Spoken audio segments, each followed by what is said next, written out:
Hi friends, I'm Mrs. Rose and I am the physical science teacher this year.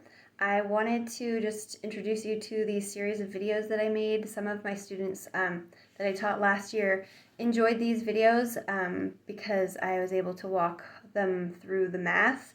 If they had a concept that they struggled with, they could watch the video. It could help them take notes. So if you want to use the videos, great. If you don't want to use them, it doesn't hurt my feelings, don't use them. They're super low tech.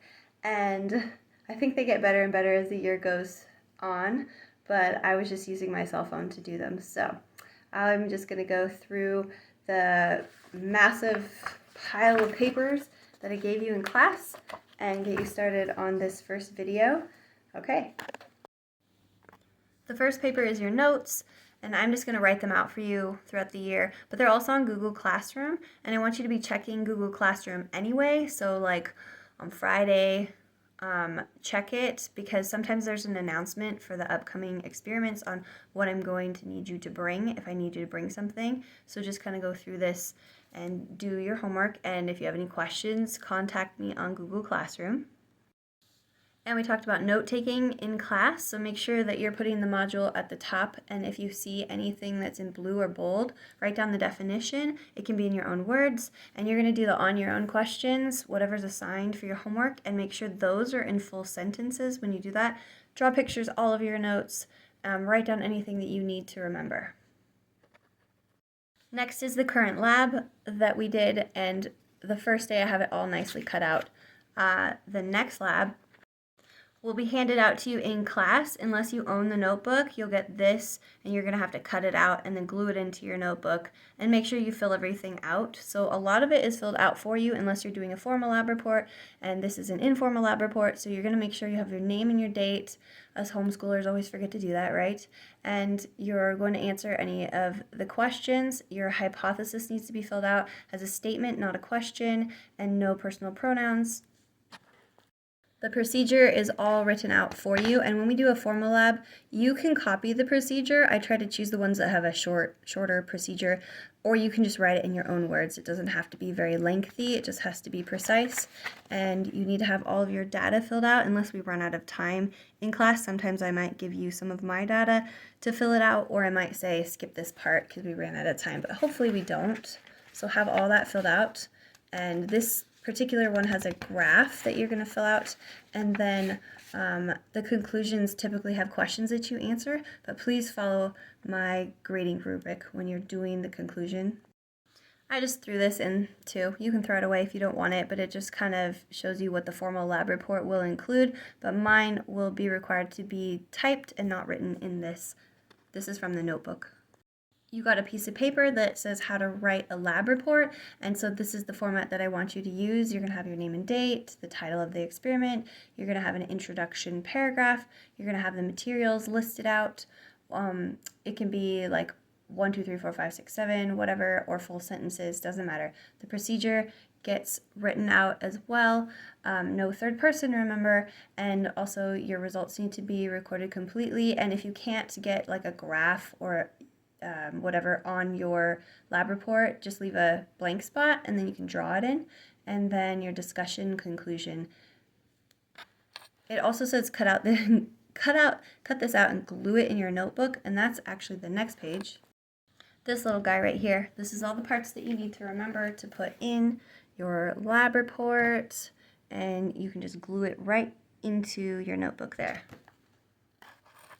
This is the grading rubric. You're going to be looking at this constantly throughout the year to make sure that you're getting all the points for your labs. This is informal labs here, and you can see that the conclusion itself is just worth 5 points. So that's a really important part of our labs. And they're all at a 10 points, and the labs are 30% of your grade. And then you also have notes grading, and if you want to cut this out as well and put it in your notes, composition notebook or whatever notebook you're using, then you'll know how to get all your points for notes. And the grading for formal labs. There is a whole piece of paper written on just writing your conclusion for a lab. Some students really struggled with this last year, and some got lazy and didn't put all the parts in, and I want you to get all your points, but the points are there specifically to teach you all the parts of a conclusion. So we're doing this over and over and over, and you'll kind of get the hang of it and be able to do it pretty well. Okay, and with these videos, remember that you can skip ahead or go back or pause the video, whatever you need to do. So we're going to talk about Module 1, some of the math that's really, really important for our science class. So let's say I asked you to complete this problem, 7/64 times 64/13. So there's two ways you could do this. You could multiply 7 times 64 and get a really big number, and then multiply 64 times 13 and get a really big number, and then you're going to have to reduce that fraction, and that's a lot of extra work. Or you could just look at this right now, and you could see that there's a 64 here, and there's a 64 here, and since they're the same, they cancel out, because what does 64 over 64 equal? It equals just 1. And if you multiply anything by 1, it's just itself. And so your answer is 7/13, and you didn't really have to do a whole lot of math to get that. It's easy.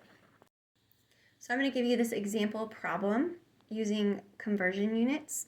So let's say we have a pencil, and it's 15.1 centimeters long. And we want to know what it is in meters. Well, first we need our conversion factor. And so if we have centimeters, what's 1 centimeter equal to? Well, first, what does centi mean? Centi sounds like century, right? Like 100. But in this case, it's not 100, it's 100th, which is 0.01. And if you look in this spot, if you remember back to your math, that's the 100th spot. And that's where the 1 is.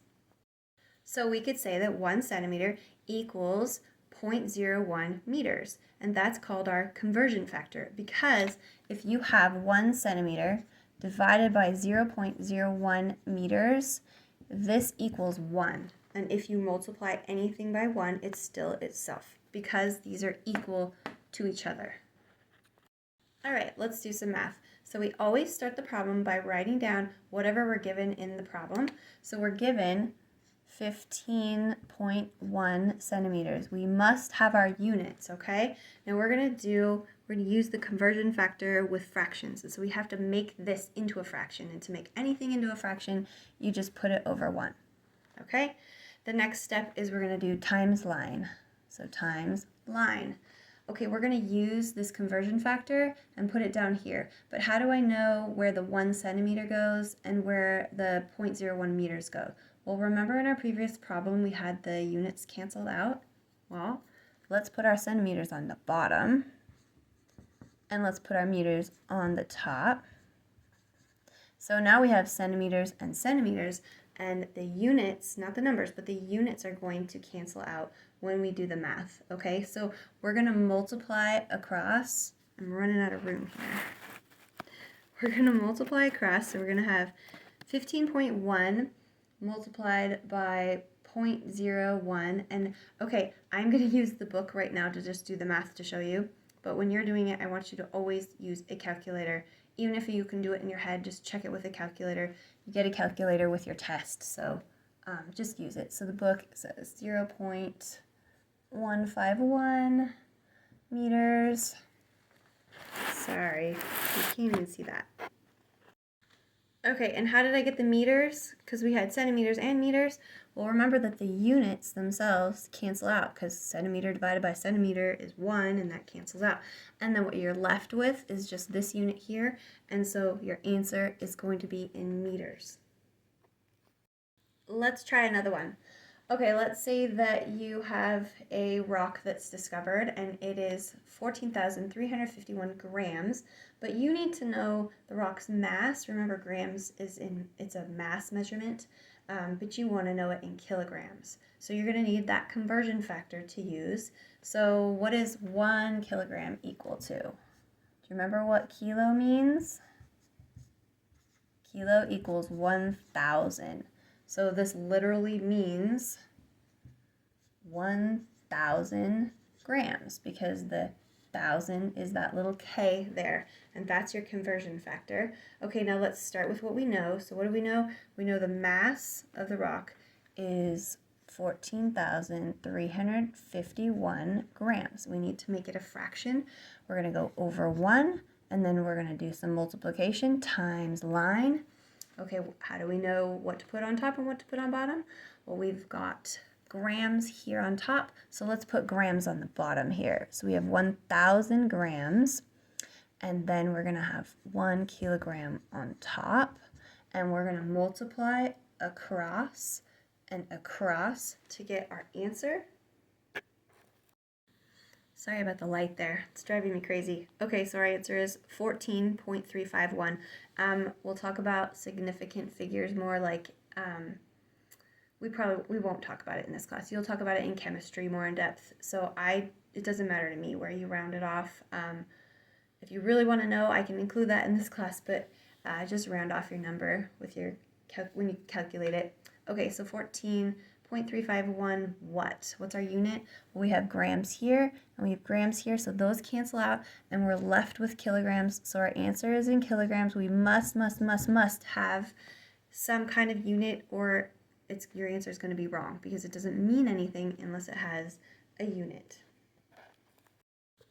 So these examples I just went through are actually from the 4th edition, which I purchased just to kind of cross-reference for our class, but you all have the 3rd edition.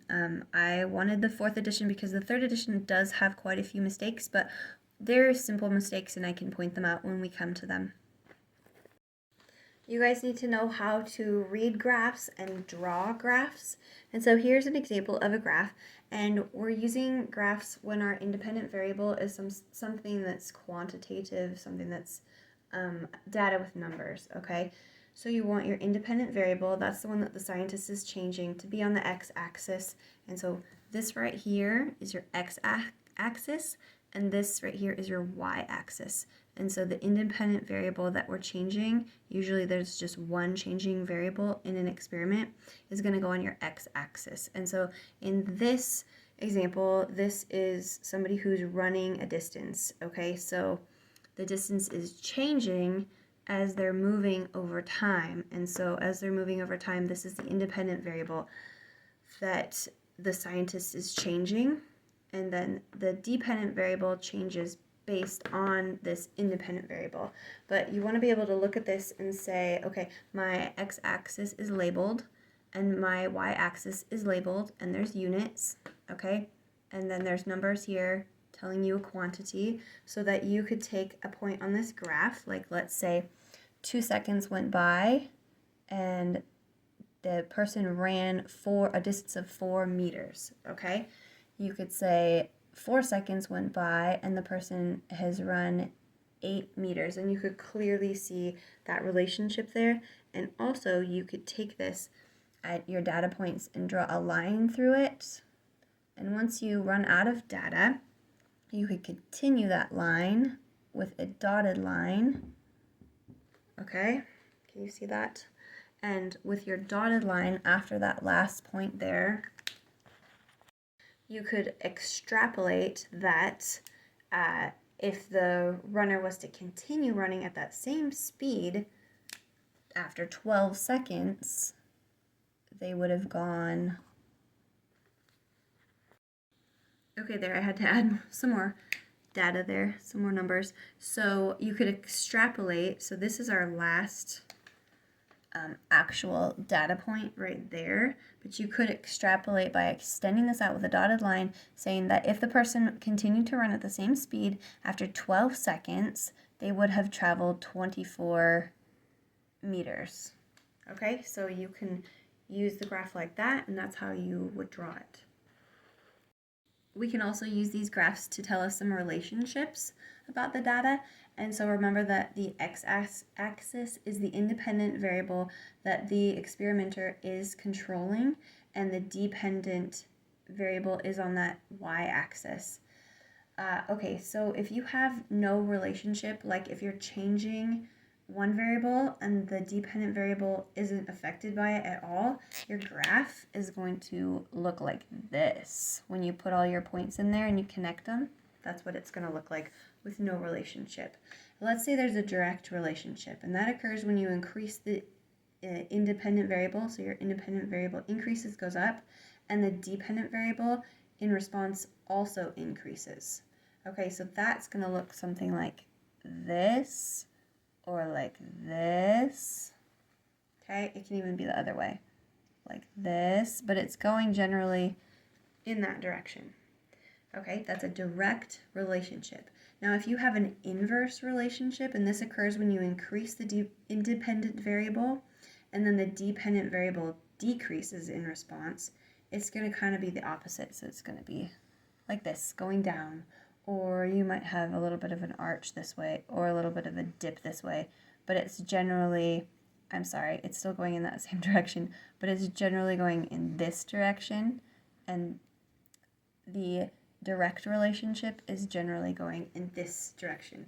So we have no relationship, direct relationship, as the independent goes up, the dependent goes up as well, and we have an inverse relationship, also called indirect relationship, and this is when the independent variable goes up and the dependent goes down. And that's all I have for you. If you have any questions, just contact me and let me know. Good luck.